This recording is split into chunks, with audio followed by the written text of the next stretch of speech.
The Canadian Bitcoiners podcast is just two guys and maybe a guest or two discussing Bitcoin, Bitcoin equities, and the related macroeconomic space.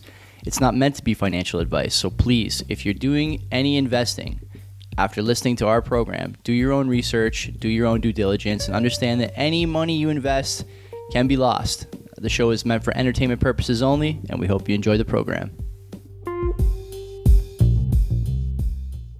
Friends and enemies, welcome to Camera 1, Camera 2, episode of the Canadian Bitcoiners podcast, here with my friends Tom and Aidan Karadza, CBP headquarters. We're going to find out what they're up to, how they're feeling, what they're doing. Aidan just turned me down. I offered him a spot on my beer league football team, so he's playing hockey instead. So not But we'll get to that. First, the sponsors. We have two sponsors. Do you guys want to do the reads for the sponsors? Like, do you know enough about Bull Bitcoin to tell me why Bull Bitcoin's a good sponsor? Okay, go ahead. All right, so the first sponsor, Bull Bitcoin. Bull Bitcoin is a Bitcoin exchange, and I guess my favorite feature, everyone's favorite feature about Bull Bitcoin, is that they don't custody your Bitcoin when you buy it. You need to put in your wallet and your address, and you buy the Bitcoin, you put in your address, and then the Bitcoin hits your Bitcoin wallet. So it's the best Bitcoin exchange in the world. What about kyc-free? Yeah, go to the post office. It's still happening, right? Like 2 weeks, I think. Okay, yeah. So kyc-free Bitcoin. All you need is print off your QR code. It's your wallet QR code, right? Yeah. Yeah, Your account, Your Bull Bitcoin QR, yeah. You show up with cash, and you can buy your non-KYC Bitcoin. Nice. Okay. Anything else? I You can pay your bills on Bull Bitcoin. Okay. Credit card, mortgage, cell phone, property. Anything. wire transfers. You can do wire transfers. You can pay other people on You can Bull. dollar cost average, travel like on Bull Bitcoin. Yeah, you can get your paycheck just deposited there, which is sick. I would never do that because my employer messed that up. There's a big story with that. Can't talk about that on the air. Okay, so Bull Bitcoin. CBP something is the code, or iwantbitcoin.ca. Do you know enough about EasyDNS to do the EasyDNS read? I don't. EasyDNS is the best place to host your content and to host your website via website. Do you know how many Bitcoiners forward websites? Tons. Sailor, famous website hoarder, right? He's got like love.com, hope.com. I don't know what else he's got. But I didn't know that. Yeah. It's a weird, scarce asset. He says there's no second best, but his actions tell me something different. It's websites that are second best, I think. So you can host your website there. You can do Bitcoin nodes, virtual private server stuff, master relays, whatever. Anything you want to do, Mark will figure it out for you. Have an email address in your domain. We have CanadianBitcoiners.com. We use it all the time. We don't have an email yet, though. We're probably going to get one this month, I hope, if we remember. And then on top of that, the book Unassailable, written by Mark. We never talked about this because he told me to stop talking about it, but I'm going to talk about it anyway. Your stuff will never get taken down just because you think that policy decisions being made are no good, and he's hosting your website. He went through it during the convoy, and he's hardened in the fire, let's say. Okay, he's been there, and you can go there, easydns.com. I think our code is CBP Media to get half off wherever you buy. So when are you going to start a website? You should start one. Yeah, I should. Yeah, I had one back in the day. My dad helped me out with it. What was it like? It was about mini sticks. I would review mini sticks. Oh my god. Mini stick review. I love it. Yeah. Grade 6. Yeah, what's that? It's a genius idea. Videos Yeah. there. And you were reviewing mini sticks. Yeah. I mean, they're all basically the same, are they not? No, curves different, man. Taves had the best curves. Were you doing the curves on the stove? No. These were like the composite mini sticks. Yeah. These were like the composite mini sticks. These were like already pre-curved. You would over melt it and destroy the stick. Those were like those plastic. Yeah. So those were the best. Those were good. Okay. You could have the nastiest curve. Yeah. You're getting composite mini sticks. Oh, yeah. Because there was one or two mothers in the neighborhood who really knew how to like work the blade on the stove. And those guys got the best curves. Yeah. Like they were You couldn't use your backhand though. chef's kiss. You don't need it. It's mini sticks. Yeah. Who cares? Tell people a bit about who you guys are. People know who you guys are. But You go ahead. I'm gonna put the chat up on the screen just in case people are taking time off their work to do this. Sure. Yeah. Tom Karadza went into tech, worked at Oracle for a little while, then quit, started Rockstar Real Estate to help Canadians buy hard assets to front run the government debasement. And I've been doing that with my brother Nick, who's not here. He's on a Disney cruise. Nice I guy. think everybody should know that he is on a Disney cruise right now, hanging out with Cinderella. And we started that in 2007. Rockstar was incorporated in 2008. We've been working with Canadians, buying properties, rental properties all across Ontario for a long time. And that's it. That's Rockstar Real Estate. And Aidan. Yeah, I'm Aidan. I'm 21 years old. I'm just about to graduate Western University. Bitcoiner now, I guess, class of 2020. Definitely interest in monetary policy. And we obviously best friend. Just After a rocky start. say hi. But yeah, no, I've gone down the Bitcoin rabbit hole. Now I definitely have a keen interest in economics, macroeconomics. And yeah, I've been able to work at Rockstar the last couple summers as well. Do you like that? Working at Rockstar, more specifically for your dad? I do, but I don't really feel like it's for my dad because at the office, I'm not really talking to him every day. It's not like I'm taking like orders or really working like right underneath him. So I feel like I'm more like, it's more just like helping the family business, and I like it a lot. That's a good way to look at it. Yeah. That's a really good way to look at it, actually. And if anything, I probably work closer with my uncle than my dad. Really? Yeah. Wow. I don't really do anything there. I've never actually seen you do anything. I've seen, like, talk to people about stuff in the fridge. Like, you give them shit about something they said earlier in the day, coffee, the podcast. I've never actually seen you do, if you say that you help people with hard assets, I assume you mean real estate. I've never even seen it. No, I don't think I really have a real estate offer anymore. Yeah. No, it is No, pretty what I cool do. though, because my mom's in a couple times a week or once a week, I guess. So it's cool for me because, yeah, a lot of the family's around. Sure.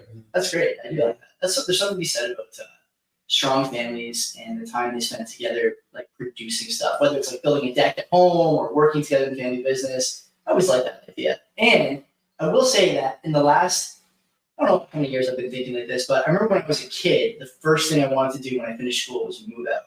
And obviously I didn't. I had like no job. I was working at a pawn shop after university for a couple of years, went to teacher's college, other stuff.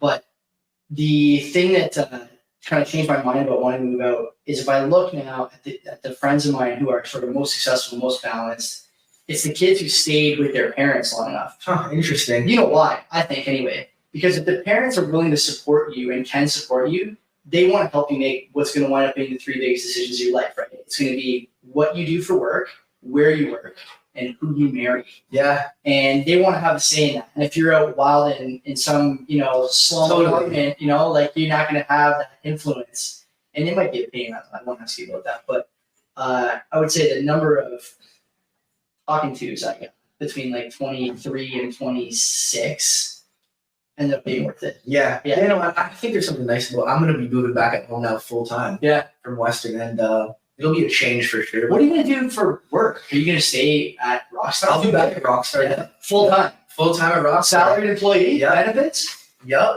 May 21st. Got me coffee now. But yeah, I'll be full time at Rockstar. Nice. I don't know. I don't know if there's a better situation. Is there Rockstar's a great business anyway? You guys are doing great things there. Yeah, I mean, Rockstar shouldn't exist. Like, that's like the running joke for our business. Yeah. Our business is a second order effect of a broken monetary system, and we exist as a symptom of the system. Like, really, our business should not exist. So Yeah. it's the whole thing is a little weird for me. But to have him coming back, I'm a little torn on it. I think I've told him this. Have I told you that? Yep.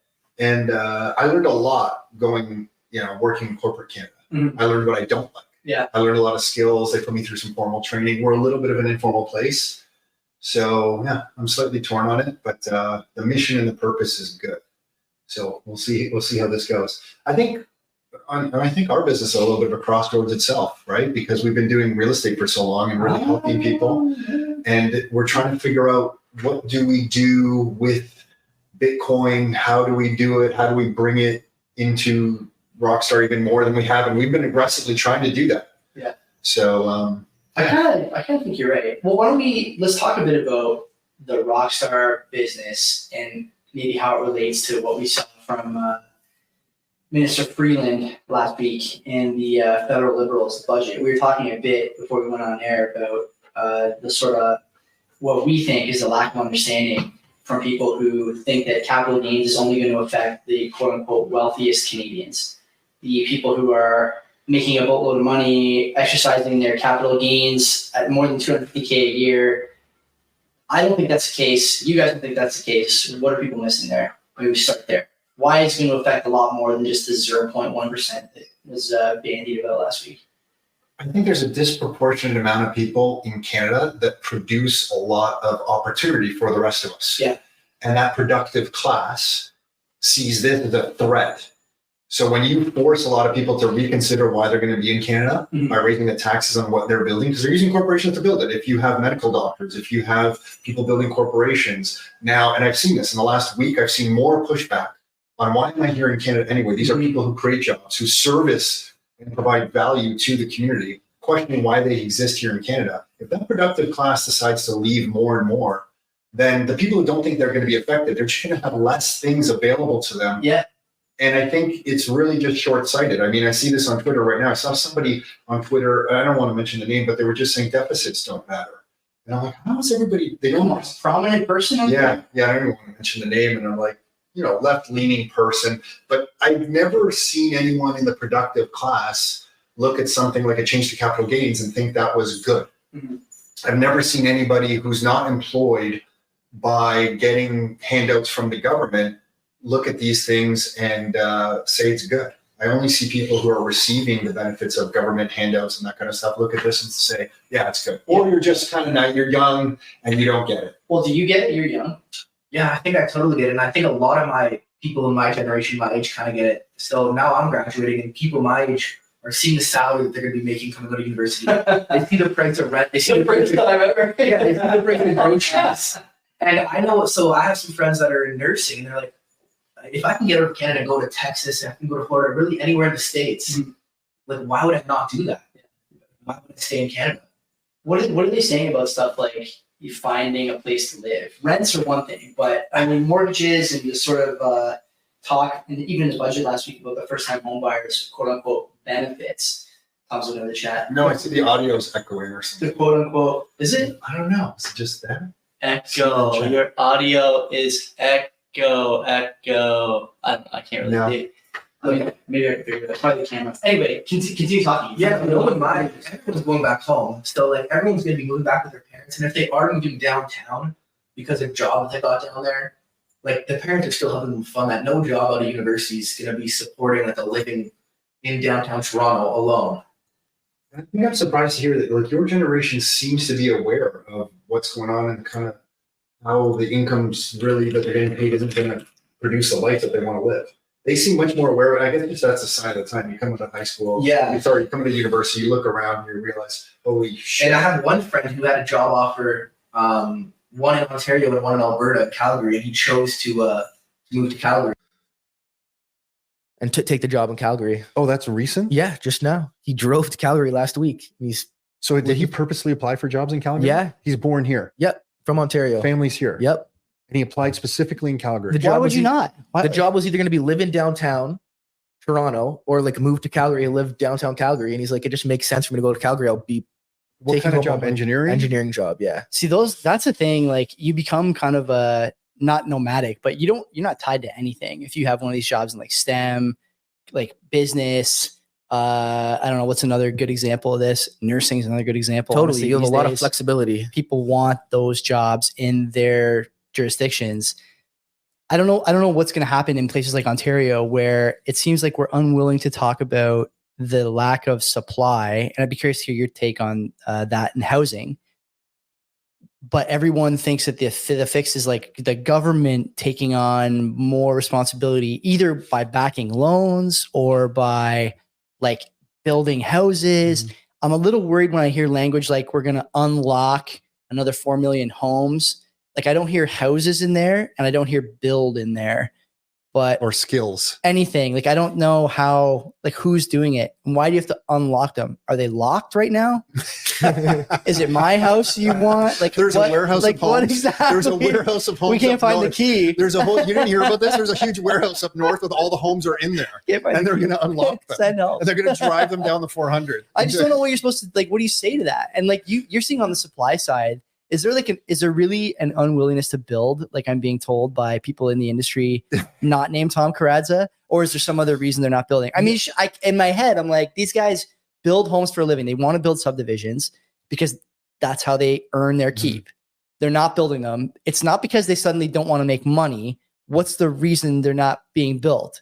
You can't plan. So like the developers we speak to, especially some of the medium-sized developers, if they don't know what the cost of money is going to be 18 months from now, how do they project the sale price? How do they project how much they can spend on labor, material, what size of home to build, what type of home to build? If you can't make a projection, because you have to depend on the central bank that they're going to keep the cost of money the same. And now they've all been burned. I know multiple medium-sized developers who have lots in Hamilton, St. Catharines. They've gone through the zoning process. So they buy these lots, they carry this lot for a year and a half out of their own pocket. They buy it. Yeah. So they take the capital to buy it. They take the risk of owning this. They spend the money to make the payments on that while they're going through a rezoning process. Then they go through the rezonings, they get it rezoned to build maybe a beautiful duplex on there or even a quad, something like that. But the interest rates then kept increasing on them, that if they're carrying 6 or 7 lots, now all of a sudden, they don't have the money to carry those lots through the build. Yeah. They have to desperately sell a couple lots to just carry the other lots. Never mind taking more capital to build. Interest rates went up so fast, so quickly on them, they can't. And now they're trying to make projections into the future. And they're coming to us and they're like, Tom, what do you think the cost of money is going to be a year from now or 18 months from now? Because I don't understand how to do the projections on these builds. If you're a huge builder, like a Mattamy or a Tribute, these guys they are playing with different amounts of capital. They can make some different decisions. But when you're talking infill projects that could benefit all of us in the community, some of these builders, they're just kind of holding back. They're trying to survive right now.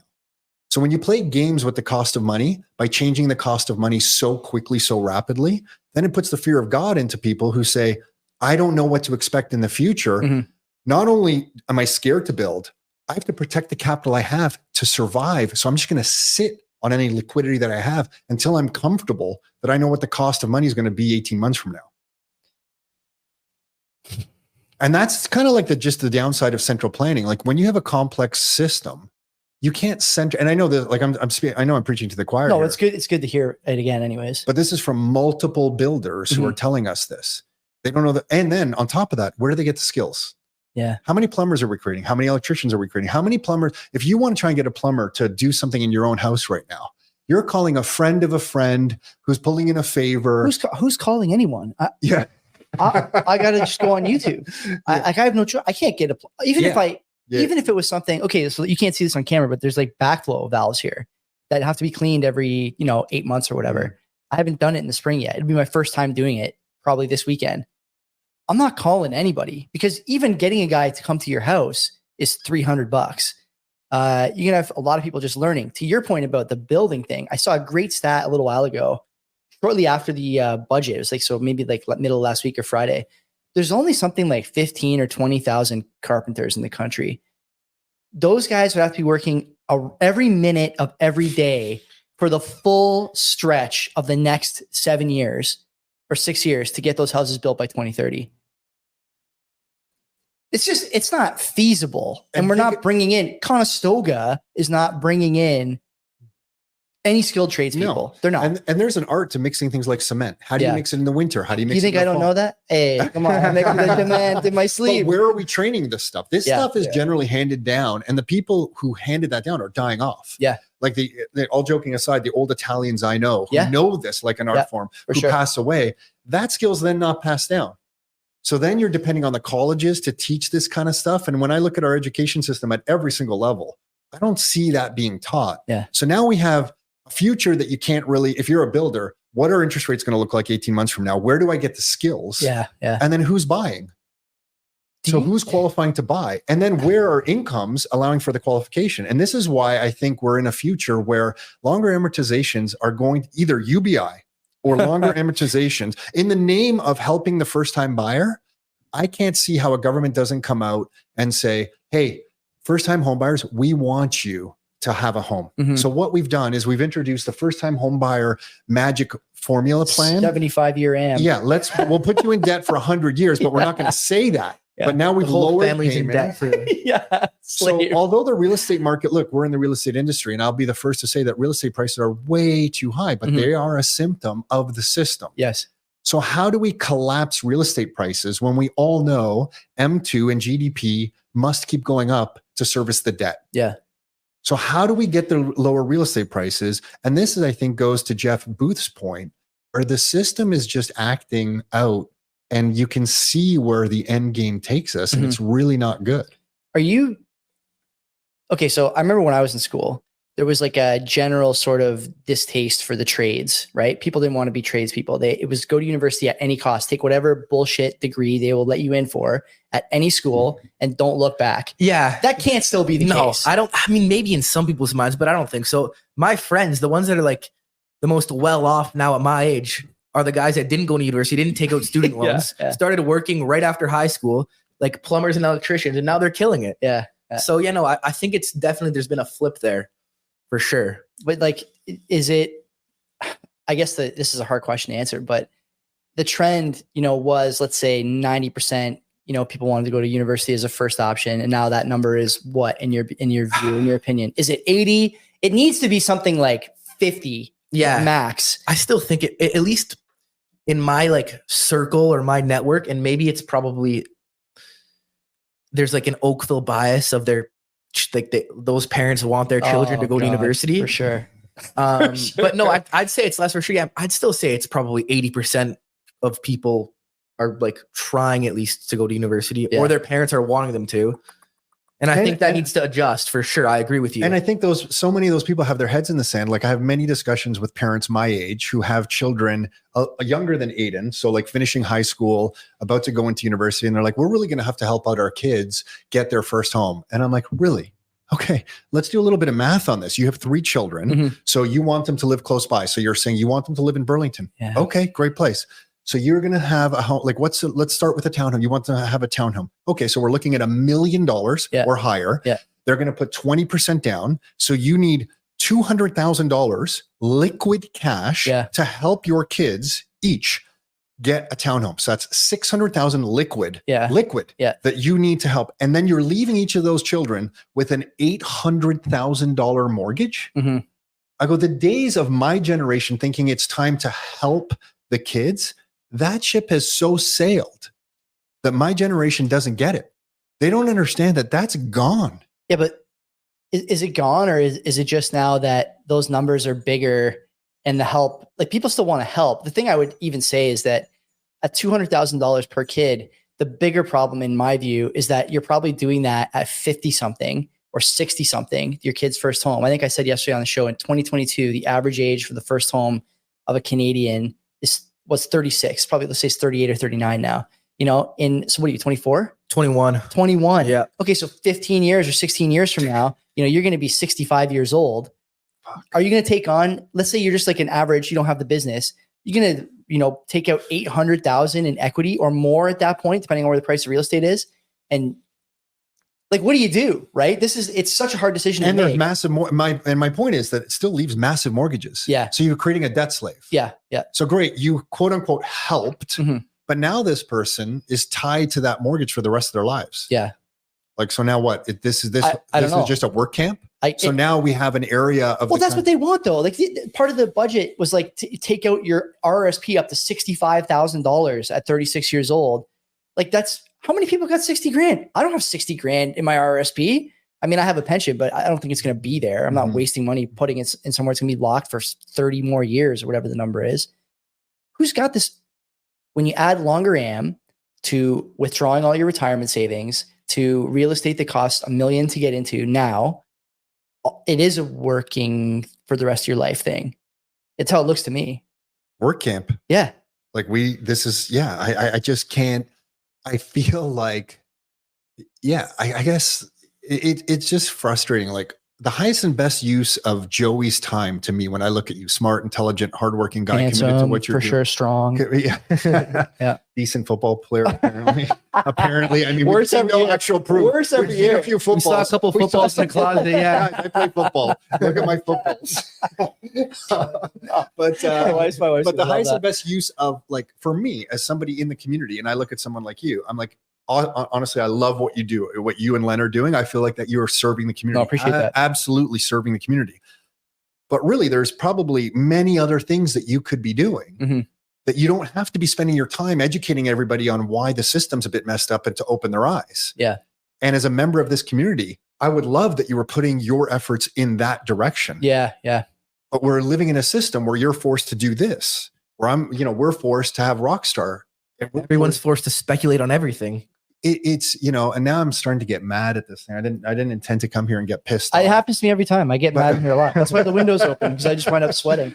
I don't know how to fix that. The speculating on everything is a good point. Like real estate is one thing. At least you can live in real estate and hope that other people will live in the real estate that you own. But man, what's the excuse for speculating on stuff like NFTs, Nvidia stock at all-time highs, options trading available to everyone and their brother and uncle on Wealthsimple. No courses, no education required. Yeah. Speculation is the name of the game now for everyone.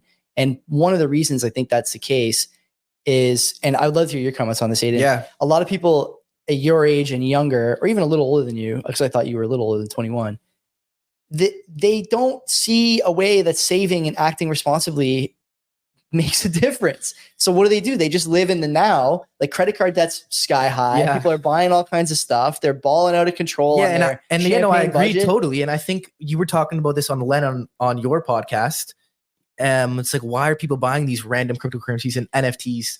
And I think before you understand Bitcoin, people see these like whatever on Twitter, these like 500x returns, 2,000x returns, and that's people like. That's your only hope. What else are you going to do? And until you understand, so you can empathize. Yeah. You can yeah, I can see why. And I think this is kind of, we were talking about this, I think, before we started this. Like, what else are you going to put your money as? That was my question. Where else are you going to put it? What are you supposed to do? Like, Because you just take a 1 in 100 bet and buy like whatever coin, Pepe coin. or do you like put Plan has some good ideas. or do you put your $50 into the S&P 500 and just still lose purchasing power? Well, 7% a year used to be enough. And now, the stuff you actually want. I mean, if you're just buying golden grams and fucking donuts every week, 7% is fine. But if you want a home or a car, A ribeye. or a ribeye, I would never. Or a vacation. It's funny you're saying the 7% number, because that's something like, if you look at M2 growth in this country from the year 2000, it is 7% compound growth since the year 2000. We've all kind of accepted, or at least I have, that like at a bare minimum, you have to grow your net worth 7% a year. But to me, it gets worse than that, because when I looked at the Federal Reserve's asset base since 2008, and to me, that's the year that capitalism absolutely broke. Yeah, okay. Like it was breaking for a long time. But in 2008, if you just look at the St. Louis Federal Reserve's chart on their assets, in 2008 just goes haywire. And if you look at the asset growth since 2008 of the Federal Reserve, it grew 14% compounded annually since 2008 till present day. And then if you look at the monetary, if you look at the compounded annually. So then if you look at the monetary base, and this is why I think the 7%, which I've been saying a lot, 7% is the number that we all need to beat, but I think it's way low. And this maybe goes to Michael Saylor's point, is that the monetary base is growing 13%. So the monetary base in the US is growing 13%. And the monetary base acts as collateral to banks, who then lend, offer lending, new mortgages are created, new debt is created. That puts demand on things like real estate. So really watching M2 alone to me isn't I need to kind of go one step deeper and look at the monetary base. And if the monetary base is growing at 13%, I feel like, Joey, you, Aidan, we all need to grow our net worth. Unfortunately, not 7% a year, probably closer to 15% compounded a year. Yeah, it ends up being a lot higher. And then but this is ridiculous. Now, if you get out a calculator, have you done this? I haven't, but okay, go ahead. You do that? I'm gonna move this hand. If you get out a calculator, so let's say that you have a $60,000 a year job, $60,000 a year job. Yeah. Okay. So I don't know if that's high, low. I'm just picking. That's got to be like that. I think the average starting salary in Canada is probably like a lot less than that. I think so too. Yeah, so I would agree. Okay, so like we can pick any number. Sure. 60,000. We'll just stick with it as like a middle number. I don't know. Sure. 60,000. You're fortunate enough to get up to 60,000, and you're like, I've made it. Cool. And then now, if I go, I made it. If I go times 1.15, so multiply that by 1.15. Yeah. Because that's the number I need to grow annually. Yeah. That salary to just basically keep pace with the debasement. So if you do that and you hit equals 10 times, 1, 2, 3, 4, 5, 6, this is what your salary has to be in 10 years. 10. So in 10 years, your salary has to be $242,000. That's really just to keep pace. Yeah.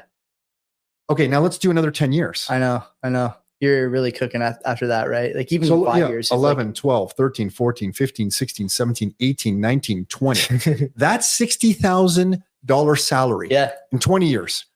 has to be $981,000 a year Start a podcast. to break even. Yeah. It's ridiculous. And this is why that's the insane. system is actually broken. And by the way, that's no savings. no savings. That's no additional housing, vacations, kids. That's nothing else. That's no paying for additional your golden, output. what did you say? Golden grams or whatever those Golden things are? grams and donuts. Yeah. Yeah, I don't even the know what widgets. golden grams are. But yeah. It's But like isn't sugary cereal. that absolutely now not ridiculous? It is bonkers. It's 981,000. bonkers. Yeah. People don't understand this, right? When you talk to them about inflation, the first thing they say is, well, it's corporations doing this. My friends, even if corporations had that kind of power, okay, they wouldn't be able to exercise it. It's the money supply that's causing these issues. I think Totally. people must understand that. Do you guys at your age, are you guys in the, not you, but like, are your buddies in the greedy corporations? They can't be. Like, they throw No, out they're not. pictures of They're Galen not. But I still Weston think when you go to the grocery store, everyone's still like, I hate Loblaws. But no, yeah, no, I don't think it's like, no, corporations suck and they're the issue. I think people understand that it's the dollar. You think? No, I shouldn't have said that. Well, your buddies maybe don't. Yeah, But like the that's more, what I'm saying. Yeah, like yeah. maybe like my roommates and stuff. But you're right. I guess. Yeah, no, not everybody, but I think everyone does now understand inflation. Mm-hmm. You've been able to. We didn't before. Like when the next stimulus checks come out, and people are going to see the price of goods go up again. Yeah. They're going to be more pissed than they were last time. Yeah. You've been able to orange pill some of your roommates. Yeah, Little not bit? completely, but yeah. I try. The thing that someone, I won't say who, but I had guests here, a few months ago, someone else came to the podcast studio. And one of the things that we were talking about before the show is this idea of like orange pilling your buddies. And it's funny, like you think that your buddies are smart and they understand and they get it, and you're explaining Bitcoin to them and they're nodding along. And then you ask, are you going to buy any? They say no, or I don't know, or I'll think about it. I am of the opinion now, and this other guest was too, that the reason your friends don't buy Bitcoin is because they actually don't have disposable income. Yeah. It's a big problem, and no one wants to talk about it. No one wants to go down Correct. that road. But I think that's a big Because part in of the their equation. mind, if they say, okay, Joey, I believe what you're saying, but if I put $200 in there, I can't and it goes lose to it. $400, I can't lose it. not yeah. only, I can't lose it, but Yeah. and it goes to $400.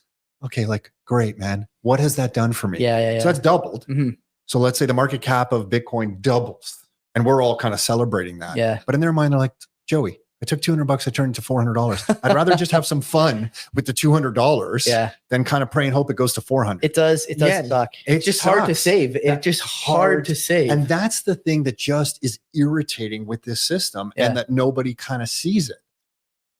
And then and that's why I really believe at the next, like, UBI to me is it is coming. Mhm. It is 100% coming. Whether you want it or I want it, or Aidan wants it, it's coming, because what's going to happen is the tax base in this country is going to be so small compared to the debt load. I mean, it already is so small. And then when you have technology, like, you can't fight technology. Mhm. Like, technology, unfortunately, is the enemy of the government's current monetary system, because technology is making things so efficient, everything so cheaper, and wiping out so many jobs that the tax base is eroding. And if you look at the way they calculate GDP, which is going to be a combination of labor or population growth, whatever you want to call it, and then productivity, and then capital, or said differently, debt. Yeah. So if those are the three components, population growth in all of the West is decreasing. Mhm. Productivity is massively increasing through Mhm. technology. Some. I would say a lot. Yeah. Okay. And then we can debate that. But then debt growth is the counterbalance. So for example, if Amazon wipes out a whole bunch of retailers here in Dundas, Ontario, or Mhm. all around the country, and they have been over the last few years, those are jobs that are lost. Yeah. Those are things that the government can no longer tax. So their tax base erodes. Yeah. Amazon then gets the benefit of this and grows bigger. Right. So now we are centralizing into, this is kind of like Jeff's boost theory in The Price of Tomorrow. We're centralizing kind of power in some of these big companies. The only counterbalance they have to that is to increase debt, because they can control debt directly, because they control the money printer. Okay. So now for every increase in technology that you have to have a counterbalance in the increase of debt. And if technology is increasing exponentially, Mhm. which I would argue that it is, and I know you're saying some, I would say that the debt is increasing now exponentially. And as by way of example, the annualized interest payments in the US right now at this current interest rate is 1.1 trillion annualized Mhm. current day. Mhm. If interest rates don't change by December, do you know what it is? No. 1.6 trillion. I'm not talking December 2028. Yeah. I mean, December 6 2024. months from now. Yeah. When we 8 months started from now. Rockstar Real Estate, the interest payments on the US debt was $350 billion. Yeah. And we were freaking out. We were Mhm. like, holy shit. Yeah. And now we're going from 1.1 to 1.6 this December. Mhm. And this is the path. I think this is why, remember I was saying my attitude's a little changed in the last little bit, because to me now we've entered the debt spiral moment and we're in it. And I feel like the next 5 years, I'm not talking 10, like the next 3 to 5 years to me is very serious. Yeah. And I can feel it. And I know that might sound silly, but everything we're discussing here of Aidan's group, your age group. No, you can feel it. You can feel it. and I There's been a vibe shift. yeah, there's a as the vibe kids would shift, and say. I don't like what I Yeah. feel. And I know that might sound like a little, airy fairy or whatever, like you're feeling something, but it's just like, I don't like it. And I also think that there's goodness out there in that Bitcoin is bringing together people who I really think are going to have a lot of influence in the world. Yeah. And it's possibly the greatest wealth transfer that I'm ever going to see in my lifetime, if I'm lucky, so that people like you, Joey, Len, Aidan, yourself, people like Anthony in our office, Mhm. they have some Bitcoin. And there's going to be a wealth transfer to me into the hands of people that I want having serious influence in the world. And I think that's going to happen, but I just think it's going to be a bumpy road over the next few years to get there. What do we do about stuff like on the side of like automation and technology? I'm with you that it does, it should increase productivity. I see Canada pushing against this in so many ways. And to me, it's like clear why we want this kind of low wage labor to keep GDP artificially high, right? If we can pay a million immigrants a year, $15 an hour to burn the shit out of your coffee at Tim Hortons, then they'll do it forever. They'll never change to a machine or an automated checkout or whatever, right? They'll just keep doing it because that's what Tim Hortons wants. That's what the country wants. Everyone's happy, right? There's going to be a moment at some point where one of these big corporations just like, I'm not going to do it anymore. I'm going to start using the tech. And then I worry that you're going to see governments push back and say like, no, we are going to tax the computer. And actually Floyd Marinescu says this too. Like there needs to be a tax on AI work, because if there's not, the tax base is going to go to zero, just like you're saying. My big concern is like, if I think about 3 to 5 years, the big problem is that your generation, like we're talking about, is already looking at the exit sign. They're like, nah, I could stay or I could go. Yep. Because why? Everything here is too expensive, right? That's one problem. It's hard for me to find a place to live. That's problem number 2. But the third problem that we didn't talk about is that it's harder and harder for mom and dad to help you find a house and help you buy a house. And so you're like, what am I staying here for? Not to mention that you guys, I think, are like the most sad, sexless, relationship free. There's no roots. None of you guys have girlfriends, roots, or anything, right? Like most of you guys now, where when I was finishing university, I had a girlfriend already, not the one I ended up marrying, but a different one. There was like reason to stay in like a province at least. Yeah. Now there's just nothing tying you guys down. Then when you add on top of that you can find a job working remotely or become one of these like digital nomad types, there's no one's staying. No one's staying, and the tax base is true. gone. You're the tax base, And it's right? weird too, because when all these entry level jobs are just all automated, those are gone. Like, what are you gonna do? Yeah. Like you're coming out of When AI is taking your order. yeah. Well, like, how do you learn? Like, credit to you and to you, Tom, and your wife. I'm sure, you're well adjusted. You have social skills. Like when I talk to you, I can see that you've done this before. But there's a lot of people who needed that job at McDonald's to learn how to speak to an adult Totally. and didn't get it. And so now what? I'm asking the same question. What happens? Like you can't work at McDonald's. There's no more.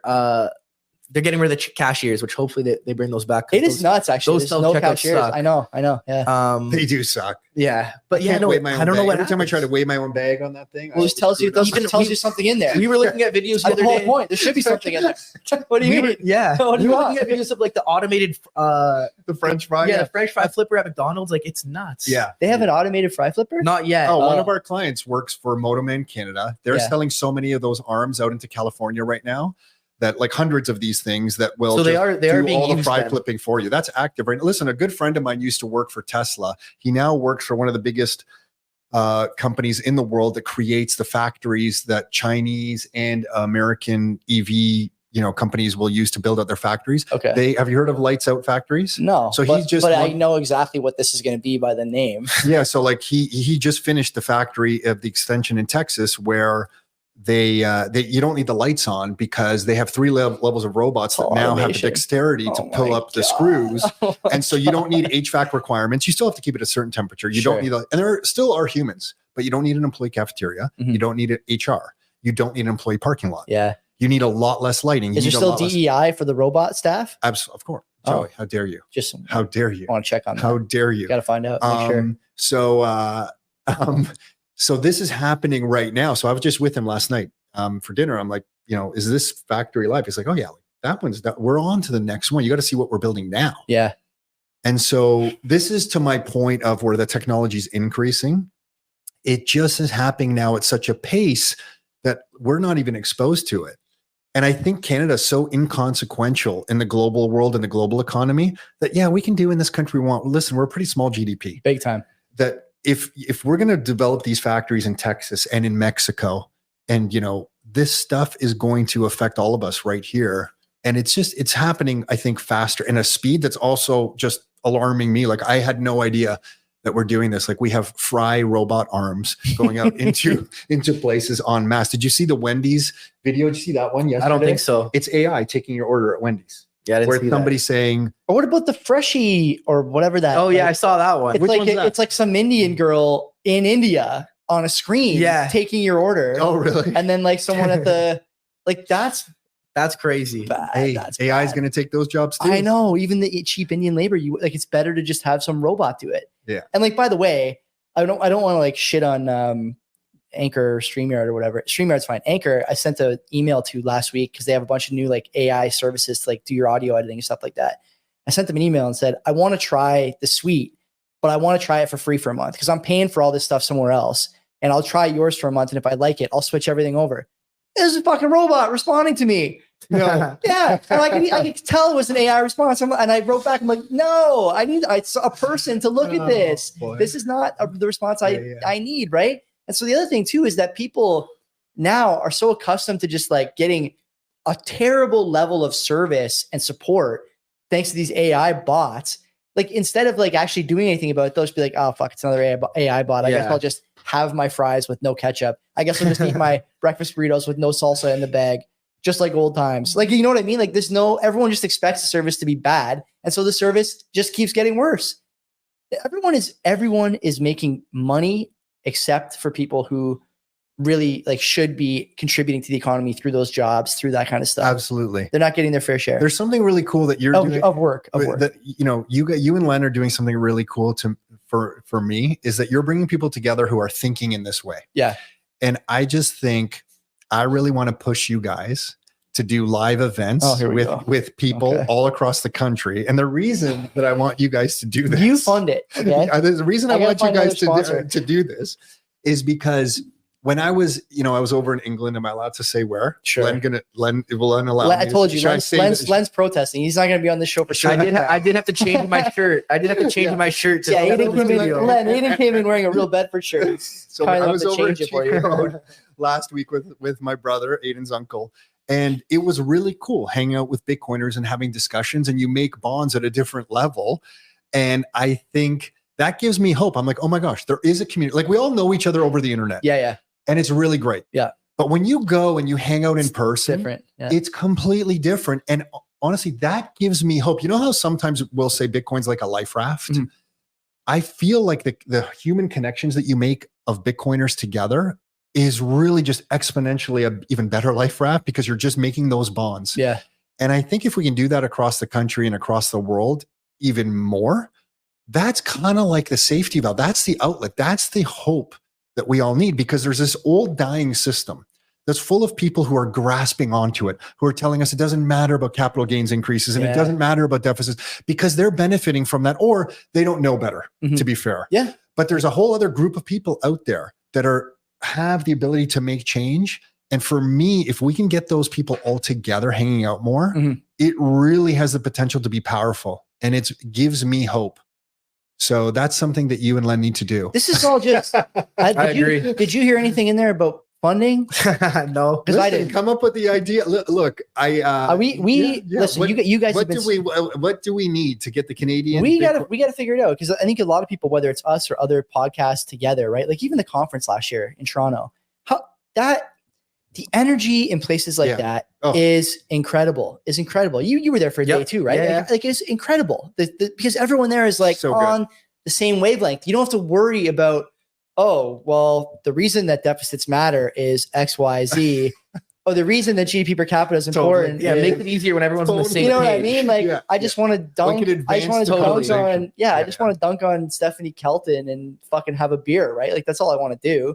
And let's find out ways to make it better. Now we should talk about the conference a bit since it's coming up. Are you guys going to Montreal for the Friday? You're going for the Friday. I won't be. You're not going at all. Why? Where are you again? I start work on the Monday, so I'm having. I'll be with friends that weekend. Yeah. You have a God to be young again, a pre-work weekend celebration. Yeah, I'm starting my leaving job. University. Yeah. Like starting in May because he has to go to where are you going? Dominican or something? Yeah, Dominican. Yeah, Punta Cana next there's week. like another trip.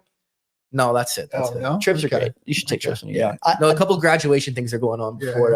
I mean that's fine. You're graduating. You only do that once, hopefully. Anyway, the conference in Montreal, I think, is going to be super. It's going to be super important for the Canadian scene for a couple reasons.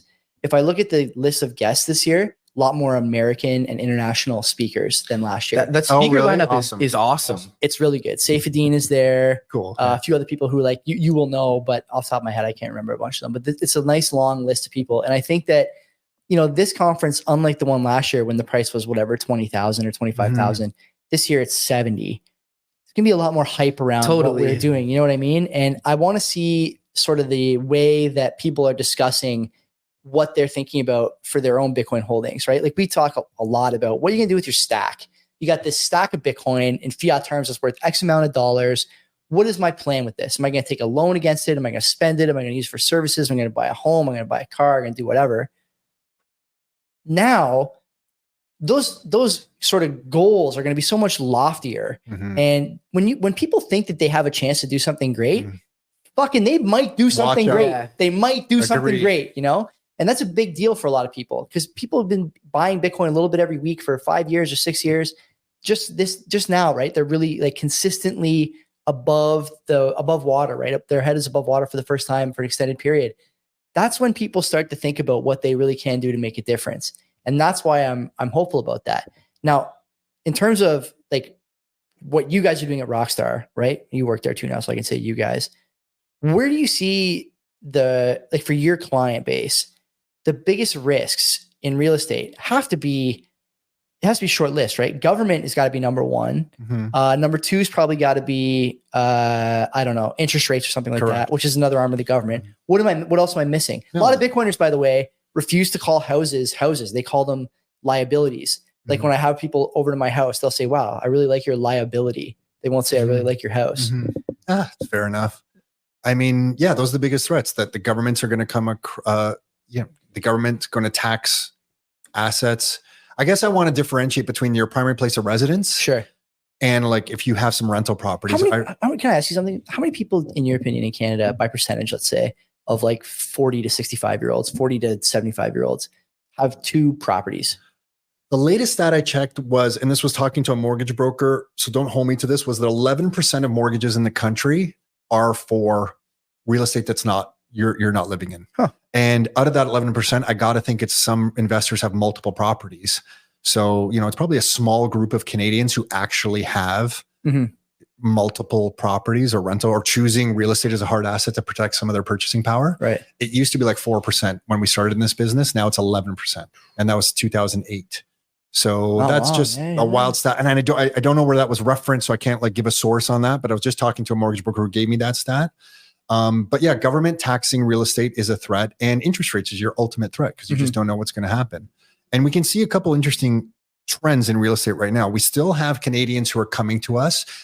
So for example, we just had 2 surgeons reach out to somebody in our team saying, hey, look, I've done all the right things. I've S&P 500 index funds. I've done all the quote unquote right things. It doesn't seem to be working out. Help me get into the real estate market. Yeah. So we have to understand there's some Canadians, to introduce Bitcoin to them is just such a leap They're just starting to understand that maybe a hard asset like real estate could work for them. Mm-hmm. So that's still happening. But then you have some advanced real estate investors who have multiple properties. So we actively have a couple real estate investors who have multiple properties who are choosing to sell some for Bitcoin. So they've gone down the rabbit hole now. That's huge. And yeah, that's new. Yeah. We haven't seen that. That's just a this year thing. So I just spoke to someone who I wouldn't call 100% Bitcoiner, but now they get the value proposition of Bitcoin, the store of value of Bitcoin. And they came to me. If I had to guess, I believe right now they have between 6 and 8 property. They've worked really hard. You know, like this hasn't been something that's come easy to them. Mm-hmm. They've worked their ass off to be able to pull this off. Sure. And now they're saying, you know what, I'm selling one of my properties. And they're actively in touch with Bull Bitcoin. Love it. And they're going to be buying some Bitcoin. So I don't want to get everyone hopes up that like, oh my God, here we're seeing the demonetization of real estate. I don't really think we're there yet, but it's the very first sign of where I can see some investors, and I would call them advanced investors, who are saying, I want to rebalance here. I might have like 100% of my hard assets in real estate. What's this Bitcoin thing? I want to introduce some of that into my portfolio. Or even like a mini micro strategy play, I'll call it, like a property that you already own. You can refinance, put that capital into Bitcoin, and the asset itself, as long as you can carry the property. You just carry the debt instead? Yeah. That's an option that some real estate investors have for sure. But the long-term threat is what you said, like government coming out, and it's not just real estate, but like all assets. It's like a lot of stuff. It's a lot of honeypots out it's there. Bitcoin too. We talked yesterday on the live stream about how in the budget, this kind of underreported tidbit about, I think starting next year or the year after, if this goes through, of course, there's a lot of, ifs, ands, and buts these days with the election coming up next year. But the part of the tax reporting requirement for all Canadians will be you have to report your Bitcoin buys. So, they're not printing those lists to admire them on the wall and frame them with, nice plaques. They're going to start looking at how much you've made and whether they should tax unrealized gains or whatever, right? So, I mean, Bitcoin is vulnerable to this too, although a little bit more defensively so than real estate and business building and whatnot. I mean, what are you guys, when I think about your generation, one of the reasons I started buying Bitcoin is because I, didn't want to play in the S&P. I had a house. And I saw that the S&P was going up 2, 3, 4% a year. So first it was weed stock speculation, and then and then basically like Bitcoin right after that, right? Are people who your age can't afford a house? I guess in the Rockstar network too, I get a lot of questions. Is like, why don't you already have a investment property? Like, right? Yeah.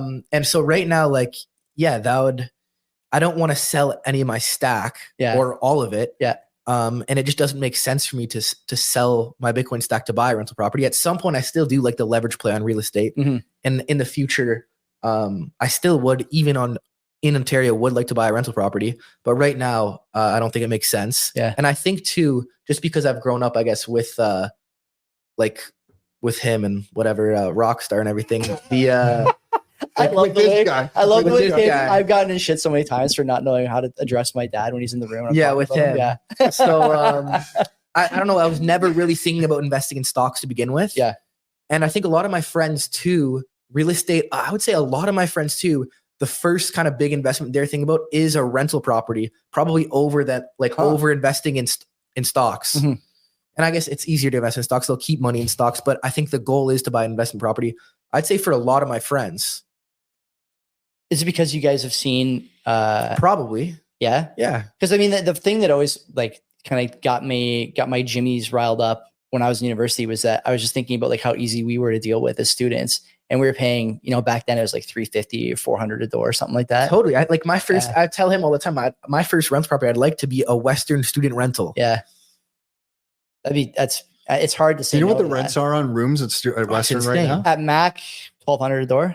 Yeah, something like that.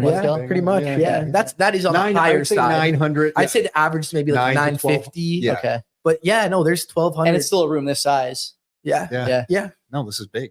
Is it for a bedroom? Yeah. You should see. Yeah. I mean, I lived in some. But then I guess a good transition though to back into Bitcoin is the when you show the 4-year rolling compound average. Oh my gosh. Of Bitcoin, it's crazy. This is from your deck on the weekend. Yeah, it probably is. I haven't watched it yet. Anthony sent me the link to the slideshow. And I think when you're talking about orange pilling, that's a good way to That's a I good way think to start. for some I feel people like. my age, because then they can actually hear it. Because some of my friends work on Bay Street and they work in some big funds. They work for pension funds. Yeah, they work yeah, in yeah. capital I markets. think like the Fidelity and BlackRock too, though ETFs do help with like the Wall Street people as well, For slightly. For It sure. has to. Yeah, sure. Because just to continue what you said there, that compound annual growth rate for my generation, that gets their attention. Because back I think in it has to for mine as for well. everyone. For, sure. For back me, in January, it's higher now, but in January, I ran it around my birthday, and it was, I couldn't believe the number. Like it was 46% compounded annually from January 2020 to January 2024. That includes both run-ups And rundowns. and the rundown. Yeah. And I honestly couldn't believe it. That's a COVID low too, right? The COVID low came in March 2020. So you add that as You well. include that, Yeah, that would be in there. So Yeah. that's 46% compounded annually. Mhm. That is tough to, and then if you look and compare that against the PE ratios of some companies that you would invest in, Sure. it just makes your mind like, and again, for my generation that looks at maybe financial markets with PE ratios and that kind of thing, it is hard to justify when you have this much data on Bitcoin now, when you look at the PE ratios that you're investing at some of these stocks in. It's like Bitcoin becomes a very hard thing to argue against. Yeah, there's no doubt. And the other thing too, I would say is that if I look at the stock market, let's say you pick one of these like Mag 7 stocks, how many of the Mag 7 are under pressure from government because of their size and dominance? Tesla's under pressure because Elon owns Twitter. You see Microsoft can't close with Activision and Blizzard on a merger. Oh, really? I didn't even know that. Google and Apple are under antitrust lawsuits for the app stores and for the color your text message bubbles. OpenAI must have the attention. For sure they do. And so this is the other thing I think people don't realize when they're investing in stocks. There's execution risk, right? You have to hope that the CEO doesn't cheat on his wife at a fucking yacht party or something, because if he gets caught on camera, the stock tanks 15%. You have to hope that Tim Cook doesn't get hit by a bus, right? And you have to hope that some Senator Warren Spurg doesn't freak out one day and say like, no, we can't have this company's too big. The market cap's too big. There's too much dominance. And they just come for you. All it takes is a Twitter post, knock your stock down 5%. People are going to realize at some point that the risk isn't in Bitcoin. It's in all this other stuff. And I think to your point earlier about the real estate, for a guy who owns 8 properties to sell one, many people who are skeptical would say, "Oh, it's only one property out of 8." I would say this guy went from 100% to not 100%, and he didn't go to the fucking VFV, he didn't go to bonds. And remember, he worked hard to GICs. qualify the banks, to be able to pull that off, It's a lot of pressure. equity in the other properties, to try to pull that out, to buy another property, to deal with like he has dealt with a lot. So to make the decision to let one go, it's a lot. And that's in 2024. I've never seen that before. I can say that I've never seen that before multiple times. Maybe in 2023, I heard of someone, but now I'm seeing it multiple times with multiple people. Right. And I don't want it to seem like an avalanche. I haven't seen like this avalanche. No, but it's starting. It's starting. Yeah. And it doesn't mean, like you said earlier, that the entire asset class is demonetizing. I own my home. I don't think that this was a bad investment. I don't think my first house was a bad investment. But and I said this to my dad the other day too, because he's a property guy. I said, you have to look at the writing on the wall here and ask yourself if you're the one being kind of othered by the government now, you're the one in the crosshairs. There seems to be a lack of willingness to address key issues and budgets and spending and things like that. And instead they're looking at business owners, the 1% or whatever. And I don't think he's in the 1%. I don't think you guys are in the 1%. Why should you have to, you started a business, you own a couple properties, like it's not a 1% thing. I'm just doing what was, important to me, the right decision, get out of the dollar or the loonie, I should say, and try and protect my family's wealth, stuff that was passed to me that I want to pass down. And then you're also vilified in the media. Yeah. Right? Like those damn real estate investors. You were telling me, weren't you telling me that one of the things you guys give to your clients is like prepare for your neighbors to hate you? Yeah, I think back in 2017, before we even really knew about Bitcoin, we were saying, hey, prepare to be vilified. Like everyone in this room, you're doing the right thing for you and your family, but you will be vilified in the media. Yeah. And we were calling that out years ago. And now to see it really start to come out is interesting. Brutal. Yeah. There was something you were saying about that made me think about just my generation. So I'm 51. Yeah. And I think my generation and definitely the boomer generation ahead of me, they have done so well with this system that when you're talking to people of my age or older, Mhm. they really don't want to see Bitcoin or have any need for it, because if they have a house and they have a cottage and they're going on vacation and they maybe started a company downtown Toronto, Mhm. or they're a partner at some law firm in Toronto, they kind of pat you on the head a little bit and say, hey, like, Tom, that's really cute. Yeah. Like, that's cute. Really nice thing. This Bitcoin thing, really nice. But, I'm about to go to France this summer. Can you tell me, I'm on 2-week vacation, and maybe it's a stretch for it. It's not like it's an easy thing. They're going to spend money to do it. And it's a big decision to spend that money to do it. But they're more interested in like, hey, do you have the name of a hotel in Paris that you can recommend? Mm-hmm. Because they've done well. The system's kind of worked for them. So to speak to someone, and that's what interests me about people like Greg Foss and Jeff Booth, some of these guys who get it. Mm-hmm. Because they didn't really have to get it. There was no real incentive for them to get it. Yeah.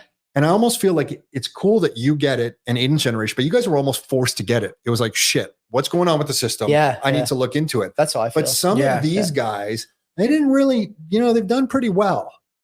And that's honestly what impresses me about some of these guys the most. Like, holy shit. Mm-hmm. These guys didn't have to, there was no real incentive for them to get it. Yeah. There's no incentive for Greg going around talking the way he did and trying to educate an orange pill, for Jeff to do the same kind of thing. And I feel really impressed by that kind of thing, because people in my generation, they just think it's a cute little thing. Yeah. They don't see it as anything bigger. And I think that's kind of part of, unfortunately, the problem. And I guess too, everyone in those generations, like the fiat world was just completely normal, and that's what they've known since they were a kid. When we started the business, exactly. When we started the business, we were just talking about this in the office the other day. When we started the business, real estate was the only answer.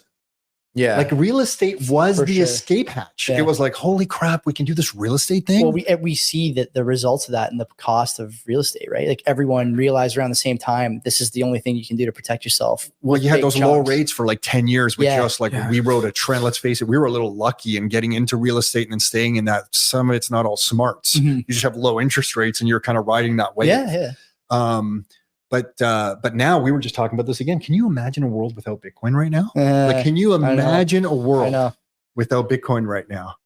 And that's why the technology is so fascinating to me. And I think that's really kind of what sold me personally on it, was that when I started to understand the technology behind this thing, I thought it was just this cute little token online. Like, I didn't get it until 2020. Mhm. And then I had flashbacks to my Oracle days of like, holy smokes, this is a bigger technology. This is like, and I know this is probably an overplayed thing right now, but this is like TCP/IP. This is a new protocol. Mhm. This isn't just some coin.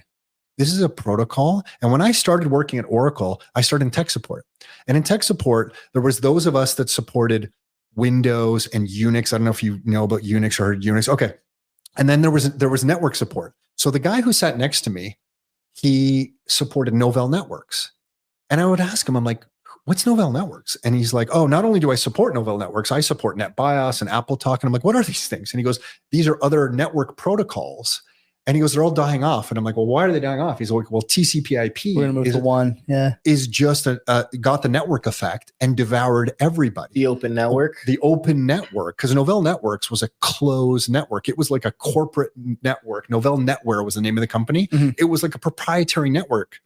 And it was a closed system because it was corporately owned, versus TCP/IP that was open. So when I started learning about Bitcoin, then I had flashbacks to that conversation. I'm like, wait a second, this is an open monetary network against a closed system. Looks and then familiar, Looks familiar. And then I had another one with Linux. And I'm sure you've heard of Linux. But My co-host who's in the chat, when he's not talking about HLN, that's right. He's always talking to me. Okay, so Yeah. when I was in tech support at Oracle, we supported AIX Unix, Sun Microsystems Unix, a whole bunch of flavors of Unix. And Sun Microsystems was like, everybody wanted the Sun Microsystems flavor of Unix. That was like, if you were a techie running an Oracle database, that was like the hot shit. Like, you wanted Sun Microsystems. The computers when we were kids in elementary school had Unix on them. I was thinking about this when you mentioned it a second ago. Yeah. Anyway, go ahead. I'm having like so then Linux came out, and Linux started devouring the market share of Sun Microsystems. Was a public company that Oracle then bought a few short years later. Mm-hmm. For I don't know Linux. I feel like it was pennies on the dollar. I don't know yeah. So then Linux took over that market share. Linux was open source and started eating the lunch of the closed Unix systems. Mm-hmm. So then I was flashing back to like, this Bitcoin thing's open.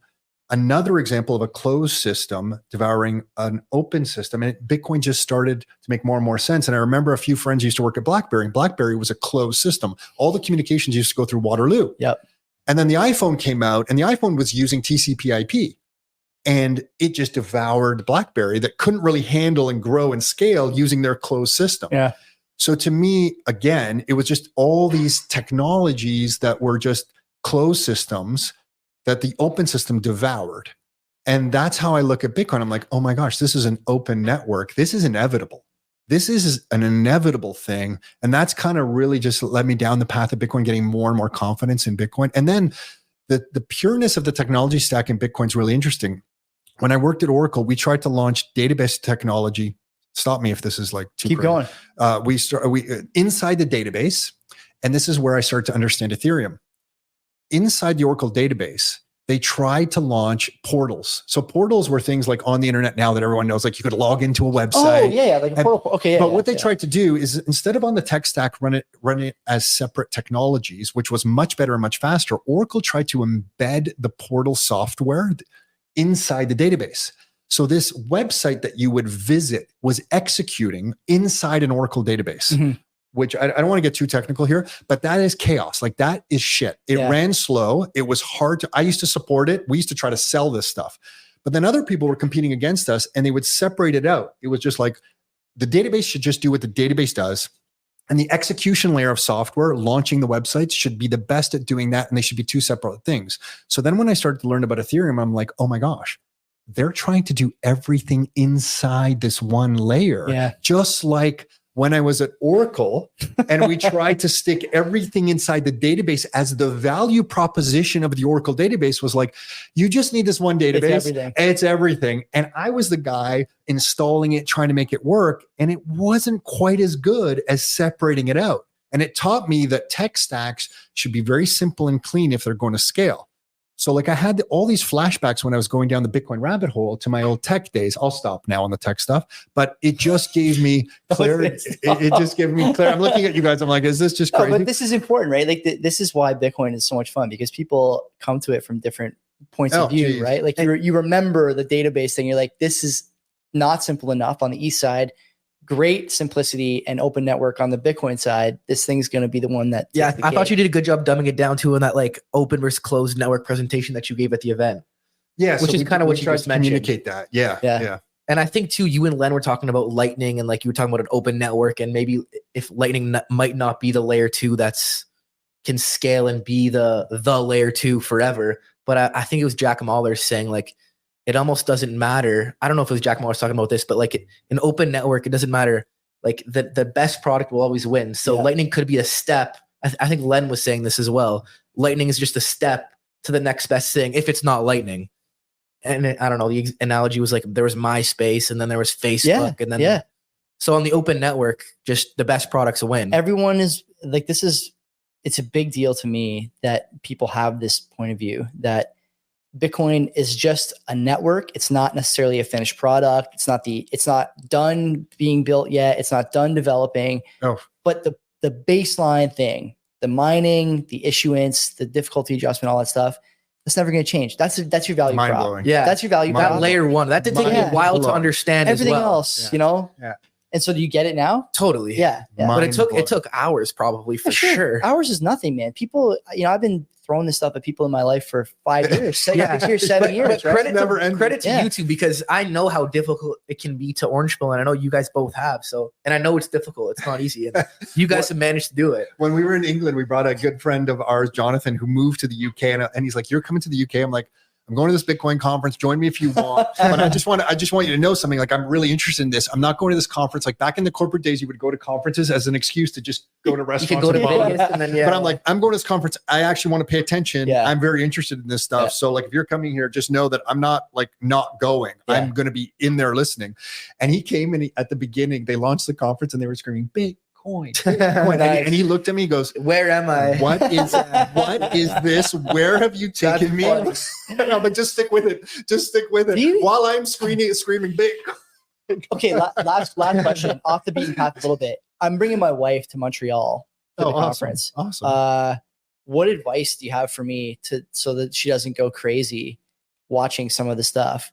She thinks she's not going to watch any of it. I'm demanding that she come to at least a few things, including I'm going to be on a panel. Like, you have to come to that. Yeah, Like, cool. totally. Yeah.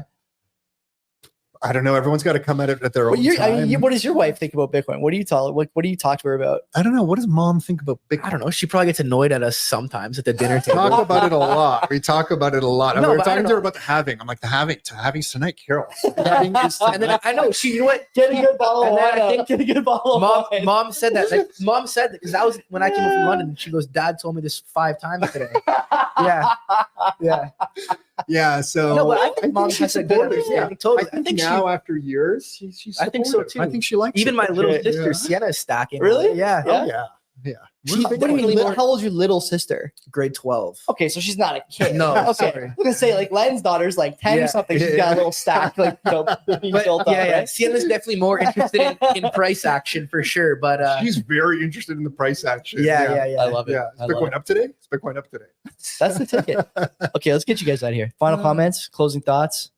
I mean, love what you're doing. I think you don't like to hear it. I don't think you and Len like I like to hear it, but I think that we're not the Keep only ones. doing- You're doing it too. Yeah, no, we're all doing When are it. you going to start? Everyone at Rockstar's got a podcast. What are you waiting for? I'll hop on some I see episodes. guys in Florida talking to guys who I don't know about. Oh, this guy's he bought a house once. Let's get him on I'm a looking video. forward to the Canadian Bitcoiners podcast live events right across the man. country. That's what I'm looking forward to, and that's what I want to leave you with. So We'll thank start- you. Yeah, shout out to CBP. We'll Yeah. start no Phil. Yeah, say hi to bless you Len. both. Say hi bless to you Len. both. Yep. Take care, everybody. Thanks for coming.